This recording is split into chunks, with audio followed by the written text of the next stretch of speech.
Today, we got more details of what the grand jury heard, the forensic evidence, and the witness testimony that led to the decision. The CBC's Paul Hunter is looking at that tonight from Washington. Paul. Peter, as promised by the prosecutors, all of the testimony and other evidence seen by the grand jury is now public. It paints a vivid, though complicated picture.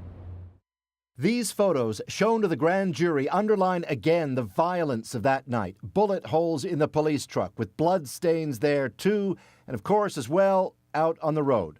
The police gun, the bruise on Officer Darren Wilson, and new photos of the now familiar spot where Michael Brown was killed.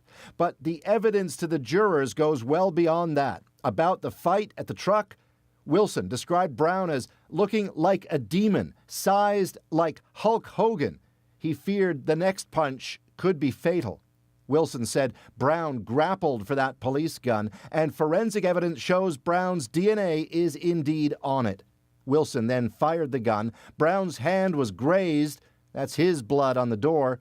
Forensic evidence showed soot on his hand, signaling indeed that first shot was close range. But then it gets complicated. Said one witness, as Brown fled, "I see the officer running behind, shooting."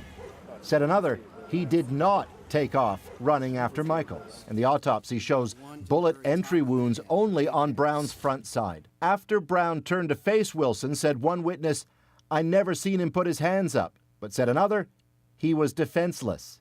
Hands up. Hands up! Don't shoot! Indeed, raised hands became a symbol of Brown's killing in the protests that followed. As for the actual killing, says Wilson, Brown made a grunting, like aggravated sound and began charging at the officer. Said a witness, "Dang if that kid didn't start running at the cop like a football player, head down." But again, others suggested the opposite.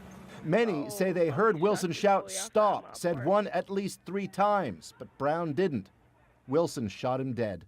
If Wilson felt threatened, he can shoot. But critics say the conflicting testimony about Brown's actions those last seconds, did he charge or did he put his hands up, should have been enough to send this to trial and have a criminal jury decide what's true.